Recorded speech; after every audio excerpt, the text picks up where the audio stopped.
during the weekend, gaining strength from comparable oils. Chicago soy oil, Malaysian palm oil, and European rapeseed are all higher. Crude oil is gaining $2 US per barrel this morning as traders turn their focus towards the OPEC meeting in Vienna on Sunday. The Canadian dollar is advancing 1/4 of the United States cent compared to Thursday's close. The July canola contract is up $6.90 per ton at $658.30, while the November canola contract is up $5 per ton at $638.70. In the U.S., corn is lower, soybeans are higher, and wheat is mixed. Last night, the U.S. Senate passed the Fiscal Responsibility Act, which will reduce spending and suspend the debt ceiling until 2025. The bill needs to be signed by President Joe Biden before it becomes law. For the weekend on May 25th, the U.S. Department of Agriculture reported nearly 500,000 tons of corn export sales. The USDA's monthly grain crushings report totaled 415.78 million bushels of corn used for ethanol in April, a 4.7% decline from March. The U.S. Energy Information Administration reported that 1.004 million barrels of ethanol were produced per day for the weekend on May 26th, the highest amount since mid-April. Ethanol stocks added 291,000 barrels for 22.332 million. Brazil exported 384,000 tons of corn in May, well below the 1.088 million shipped in May 2022. The July corn contract is down 5 U.S. cents per bushel at $5.88. Export sales for U.S. soybeans during the weekend on May 25th were 424,500 tons, while soy meal export sales totaled 467,300 tons, and soy oil export sales were 4,900 tons. The USDA's monthly fats and oils report showed that 187 million bushels of soybeans were crushed during the month of April, a new record for the month, but down 5.5% from March. Soy oil stocks were 2.54 billion pounds, up 150 million from last month and a 14-month high. The Buenos Aires Grain Exchange reported that 87% of Argentina's soybean crop has been harvested, while in Brazil, the country exported 15.6 million tons of soybeans in May, 5 million more than in May 2022. The July soybean contract is up 14 U.S. cents per bushel at $13.44. Ukraine is claiming that Russia is blocking registration of its grain vessels on the Black Sea, effectively halting the Black Sea Grain Initiative, which was renewed last month. Russian officials are saying they will resume registrations if the transit of Russian ammonia is unblocked.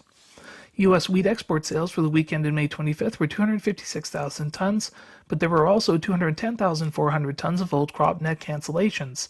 The USDA is estimating that 32.6% of the country's winter wheat acreage for 2023 will be abandoned, the largest abandonment since 1917. The Buenos Aires Grain Exchange is reporting the country's wheat crop at 6.3% seeded and is estimating the upcoming crop to be 18 million tons. The July Chicago wheat contract is down 6 U.S. cents per bushel at $6.05. The July Kansas City hard red wheat contract is down 10 U.S. cents per bushel at $7.93. The July Minneapolis spring wheat contract is up 1 U.S. cent per bushel at $7.90.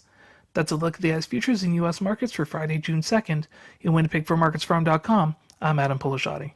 1989. That was 34 years ago. And that's how long Butler Farm Equipment has been providing farmers in the Peace Country with industry-leading equipment. Now that spring is here, you can count on Butler Farm Equipment to have a great selection of mowers, including Toro and Gravely Zero Turns, 3-point attachments, and landscaping equipment. Butler Farm Equipment. A job well done starts with great equipment. To learn more about their brands, including Toro and Gravely, visit butlerfarmequipment.ca. The opinions expressed during this show do not represent those of this station. If you've missed any of this show, you can follow the podcast at energeticcity.ca. Now, an in-depth look at the news and information shaping our community. This is Moose Talks with your host, Dub Craig, on Moose FM. Welcome to the show. I'm very happy you're here. I'm Dub Craig. A little later on, we're going to be chatting with Sandra Cushway, the founder and principal of Freedom Thinkers Education in Baldonnel. The school was named one of the top 100 in the province by the Fraser Institute, so we're going to talk about their ranking and what they have to offer as an alternative to public school. But first, the Fort St. John Women's Resource Society moved locations in April to a pair of buildings on 96 Ave, just off of 100th Street. So to talk about their new digs and what they need from us in terms of donations and whatnot going into the summer months, we're joined now by board members Sherry Marshall and Amber Lindley. Both of you, welcome to Moose Talks. Thanks for being here. Thanks for having us. Thanks for having us, Dub. So let's talk about the move. First of all, I think it was early April. We got a press release saying you guys were making this pretty sizable move to a new location. How did that go? How are the new digs treating you so far? Oh, it's amazing. I think the staff are doing cartwheels every day. Yeah. Clean and windows and just a fresh start and something much bigger and something we can expand with and grow. We've been looking for a long time because we have outgrown our old space a long time ago, but didn't have the capability. And we've been looking for a couple years at buildings, and everything was like, okay, we could make this work with a lot of work. And then we found what we found, and it was like, right? It was that, that moment, right? You're like, okay, this just feels good and feels like the right thing, and being women with a bunch of women's intuition, we kind of rolled with that, right? Yeah. So it felt good for everybody. The staff toured it, and we did all that, and it just felt good and wonderful. Yeah. Is it kind of you just wanted an expansion of space so that you have more room for, say, the outreach store for the kind of services you offer, or was it you want to add additional things that you can also do? Both really. So just for everyone, we have moved to 9908 and 9912 96th Ave, and that's right behind the Shell station. And so the first building actually houses now the full outreach program. Okay. And then it's separated, and on the second side is where you'll go and you'll be able to do walk-ins with poverty law and family law. And it's really interesting. They built 2 think tanks, and the future is to bring in technology so that we can actually have someone of low income be able to maybe talk to a doctor, maybe talk to a psychiatrist, maybe deal with a lawyer. So it's really expanding and bringing in new technology so we can educate. Most of our low income clients are always asking where can they get stuff, what can we do, and that's what we are. We are a resource center.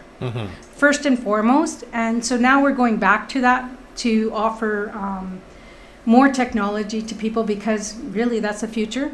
And so we're just joining the future now. So there's a lot of new ideas coming up, and we have the space. We actually have the space now to expand. So when you say new technology, you kind of mean like, say, a computer, so that people can safely log on, meet with a doctor, a lawyer, this sort of thing.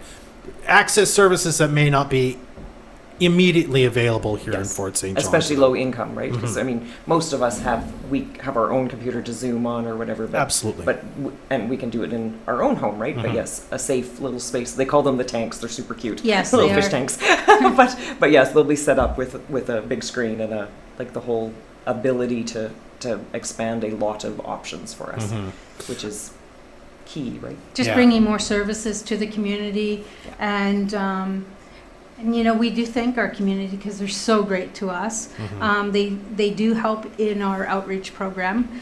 I am supposed to mention today is drop-in at the Healing Place from 2 to 4. If you have any questions or need support with maybe you're living with HIV or Hep C or syphilis, they do testing, but it's not immediate. And it's all confidential, private, so please feel free to drop in 2 to 4 at 9912 96th Ave, and they'll help you.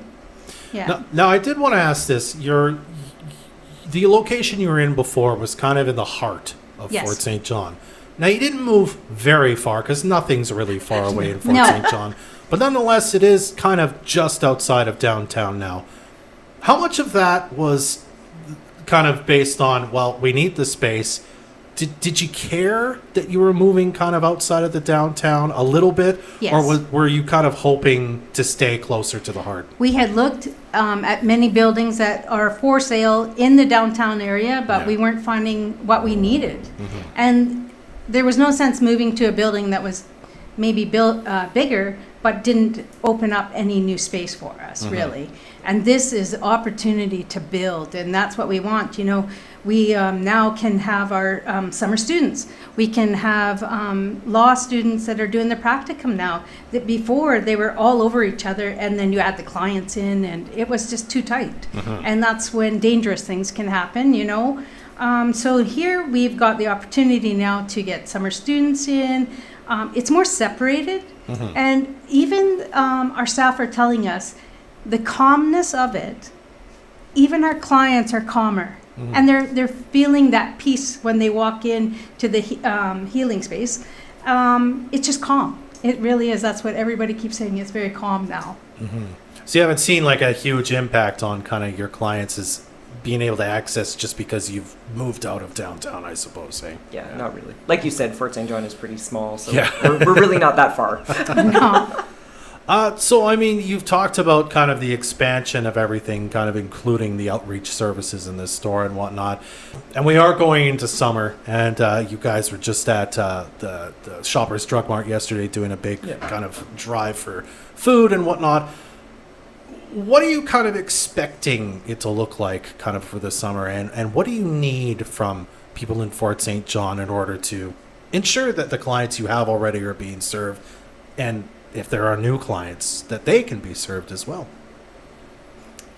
I think because it's summer, we're kind of looking at a little bit of a different winter. We do the socks and all those things, but summer we're bottled water, sunscreen, hats, along with always all the personal hygiene items and non-perishable goods. Of course, we all know that our grocery bills have went up astronomically in the last bit, so that just makes low-income people in a worse situation and more people bumping into the low income than have been before, right? Yeah.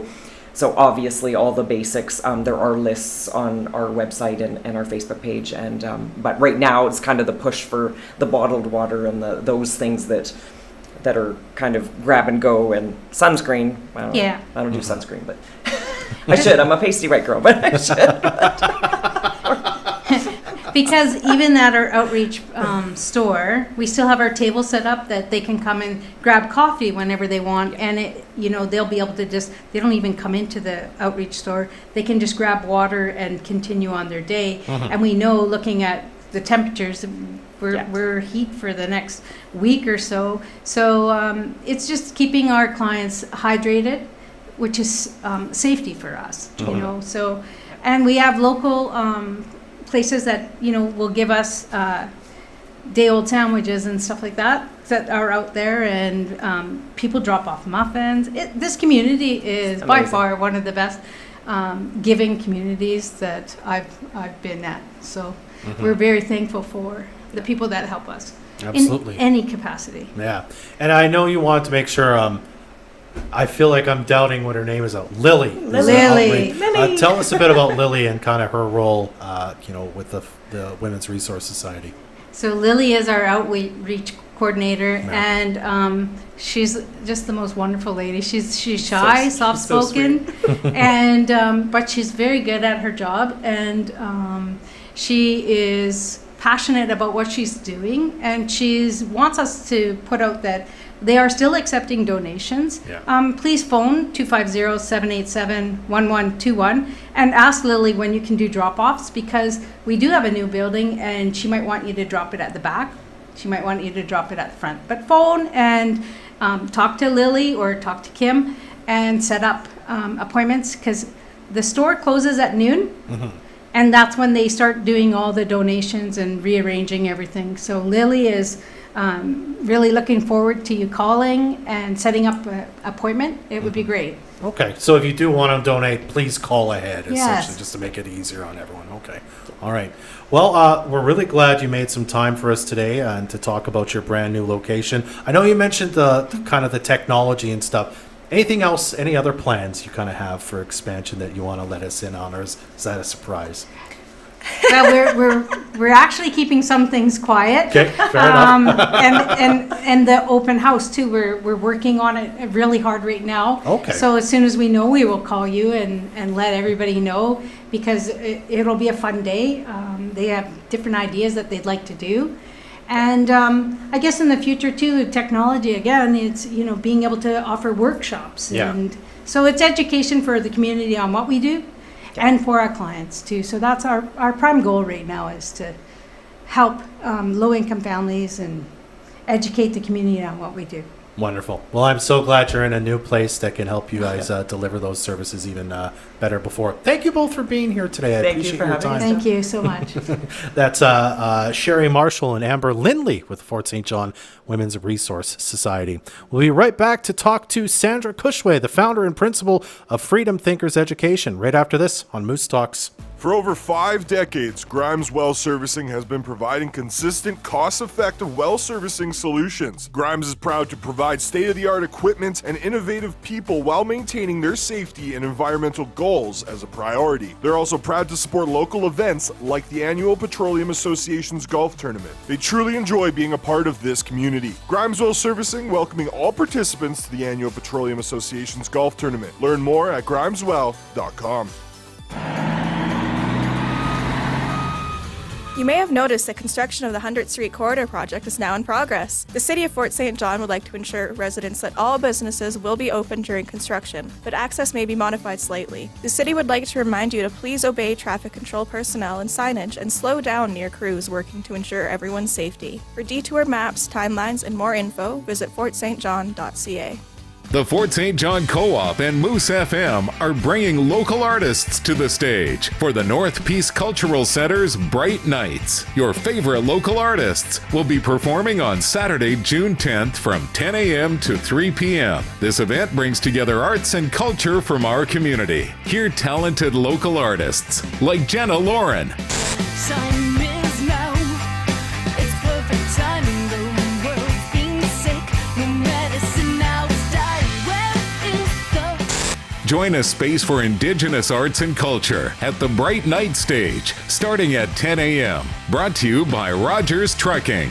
Bright Nights at the North Peace Cultural Center is happening on June 10th, starting at 10 a.m. The Bright Night Stage is brought to you by the Fort St. John Co-op, Rogers Trucking, Moose FM, and supported by the City of Fort St. John. Head to moosefm.ca to find out more about Bright Nights. For years, I suffered from my own skin issues. Then I had an idea. Hi, I'm Colin Wilborsa, owner of Can Have Today. As a local truck driver dealing with dry, cracked hands, I wanted to develop a product to help. I reached out to the right people, and now I'm extremely excited to be offering 4 amazing creams, including the award-winning Soothing Juggernaut. Can Have Today also won the Best Made Vegan Skincare Brand at the Canadian Business Awards for 2023. To learn more, visit canhavetoday.ca. Watch this show live on Facebook or download the podcast at energeticcity.ca. Welcome back to the show. I'm Dub Craig. Now we're here to talk a bit about Freedom Thinkers Education. That's a school located in Baldonnel that was named one of the top 100 schools in all of the province by the Fraser Institute recently. They also had a student or two that went to the National Science Fair as well. So to talk a bit about that and some of the accomplishments of the school and what they're all about, we're joined now by the founder and principal of Freedom Thinkers, Sandra Cushway. Sandra, welcome to Moose Talks. Well, thank you. Thank you for having me. You're very welcome. It's probably a big question to ask, but just in general, founding the school, what kind of led you to decide it's time for me to make my own school and sort of break off? Because as I understand it, you used to teach in the public system, correct? I did. I went through ACODE here, and I taught for over 25 years, I think it was, in the district. Mm-hmm. And I guess for me, I have a belief that if you're going to complain about something, do something about it or don't. And we follow that in our school. We were allowed to complain about anything, but we follow it with, and what am I doing about it? Mm-hmm. And so I felt there was a better way of learning. And so I thought I have to do one of two things. I either need to stay where I am and accept it and do the best I can with what I have, or I need to make a change. And so I made the change, and so that's where our school came about. I see. And in general, we could get into the specifics more in a minute, but in general, what would you say the big change was? Was it a change in philosophy and even practical approach to education in general that you thought, this is another way we could be doing things that the public school can't or won't offer? Yeah, there are many differences. I can pick on some of them. The big ones is when I grew up in Pink Mountain, and there was a little one-room school that I went to, and so a lot of it is modeled after that. So we have grade 4 to 9 students in our school, but they're not in separate grades. They're all intermingled, and so the older students really help the younger students. Okay. And there's a lot of that goes around all the time. That we're all learners in our school, and so that's one of the big things. We do project-based learning all the time. They always have projects that they're working on using critical thinking skills, questioning, a lot of public speaking. They learn about their topic, but then they always present it. I see. And so there's all kinds of things in our yard that they have built, big train sets and all kinds of things that they're constantly building and working on. Yeah. Wow. So you kind of, with the older students, it's almost like you're teaching a bit about mentorship, I suppose, in a way. Oh, for sure. They all have jobs, and they get their jobs in our school by doing resumes and cover letters. So we really try to tailor it to what their skills are going to be when they leave school, what they will need. And within those jobs, there are supervisors, and it goes all the way down to floor sweepers and toilet cleaners and you name it. And so those supervisors get an opportunity to work with the other students, and they teach about their jobs. They learn those skills, what it's like to give feedback, how to help students develop. And yeah, they really do a lot of basically together learning with them. That's fascinating. And you say project-based, so it's not about writing tests and repeating things, and it's more learn this, but then apply it right away and make something out of it, I suppose, eh? Yeah, we do both. Of course, we follow the curriculum, the BC Ministry curriculum, so they can go right back into the system again. So we have that component of it, but we really try to incorporate what we're teaching into projects as much as possible. And the students do as well. So for instance, within every project that they do, they have a graph component. And so they're building graphs based on their learning. And so it's kind of incorporated right within the system. Now, is this sort of designed, would you say, for a certain kind of student who, likes public speaking, likes, building and kind of making things? Or is it designed to sort of bring people out of their shells who maybe are shy or don't see the value in making things and rather, like to read a book or something, No, it helps all children. Yeah. And I believe if a system is good, it has to help all children. And so when students come into our school, we're really careful about choosing all kinds of students, students that are academically high, students that struggle, students that may have behavioral problems, because it should work. A system should work for all. Yeah. Fascinating. Well, tell me a bit about this. By the way, when was the school founded? Like how long ago?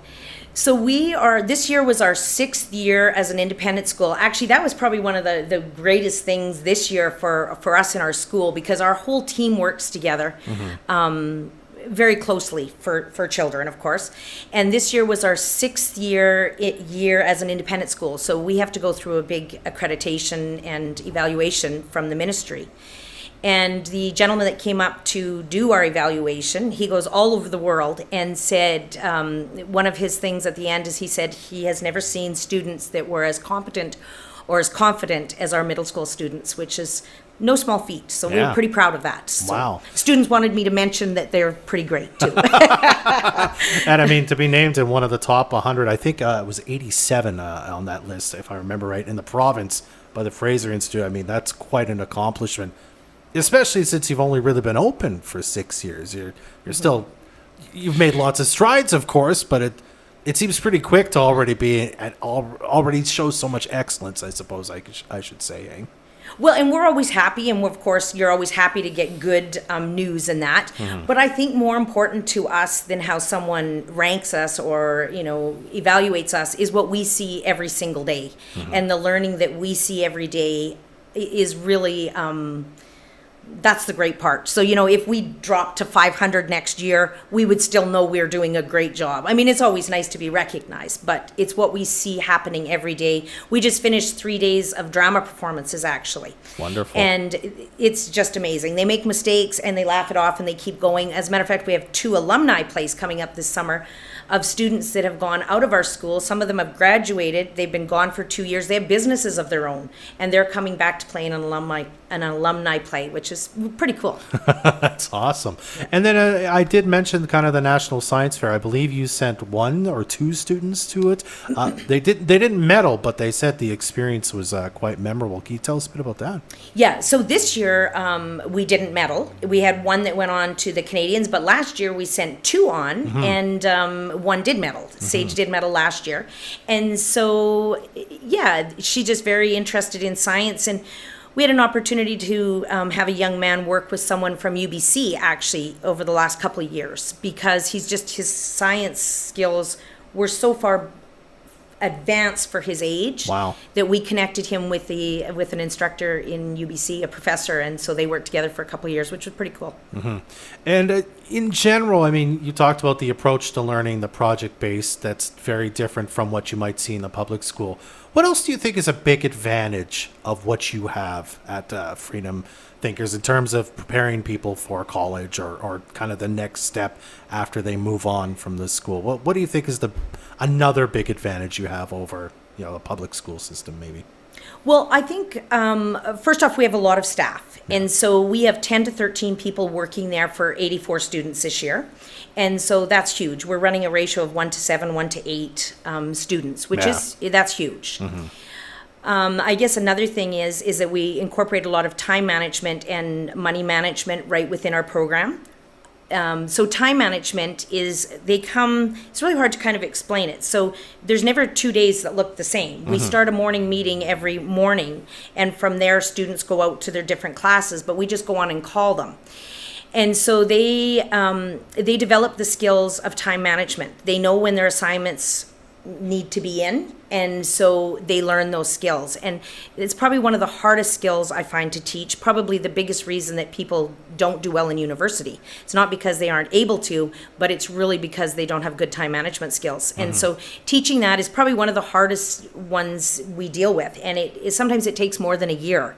And with our school, it's not like you have a year and then that's it, you pass on to a different teacher, and that teacher may or may not have the same values. And so we work together as a school, and so it's a continuum of, if they come in grade 4 and go to grade 9, they have all those years that they're working on those skills.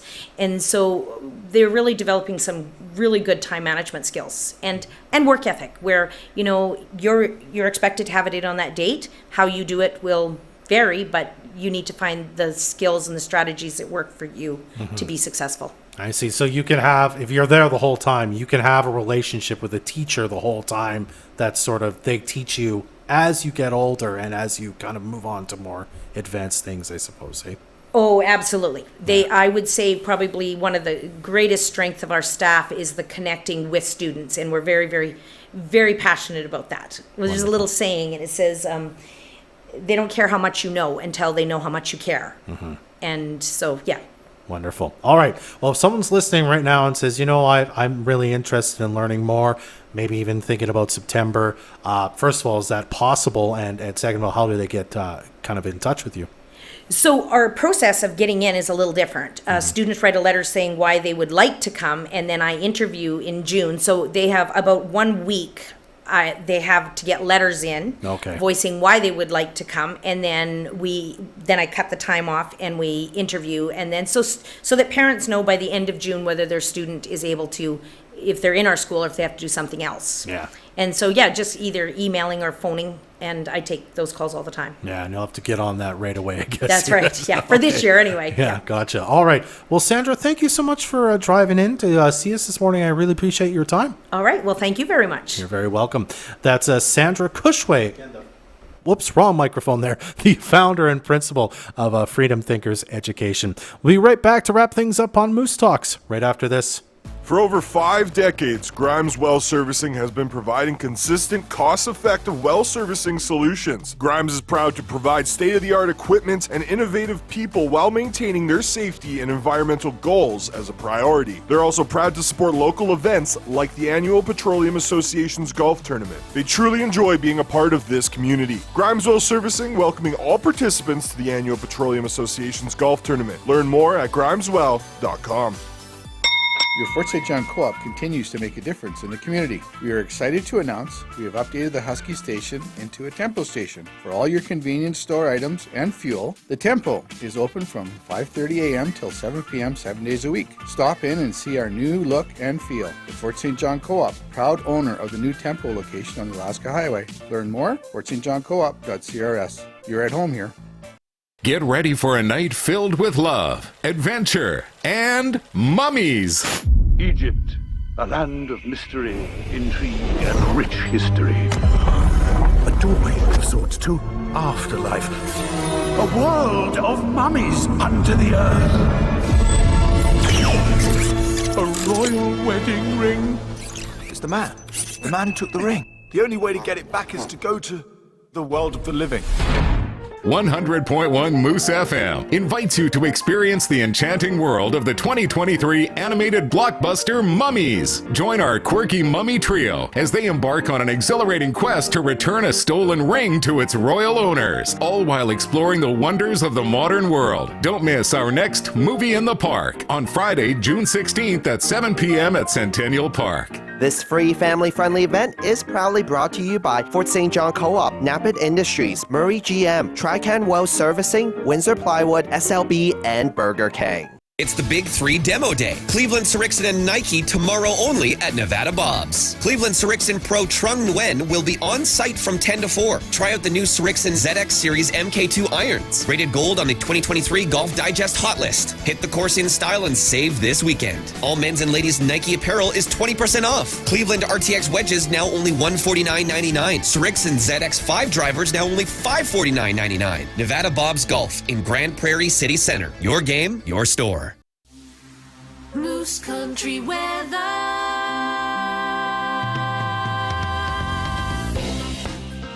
Today, a high of 23, sunny this morning, but it looks like we're going to get a chance of showers later this afternoon and a risk of thunderstorm as well. Tomorrow, high of 23, same situation, chance of showers and thunderstorms throughout the day. And on Sunday, a high of 24. Our community first. This is Moose Talks with Dub Craig on Moose FM. My thanks to our guests Sherry Marshall, Amber Lindley, and Sandra Cushway for joining us today.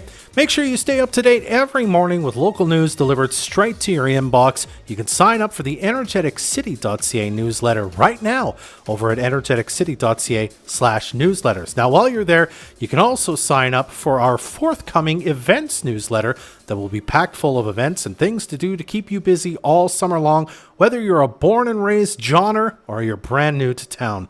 You can sign up today at energeticcity.ca/newsletters.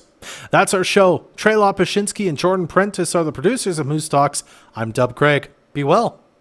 Join us next Friday at 10 a.m. for another episode of Moose Talks, a weekly talk show about Fort St. John and the North Peace.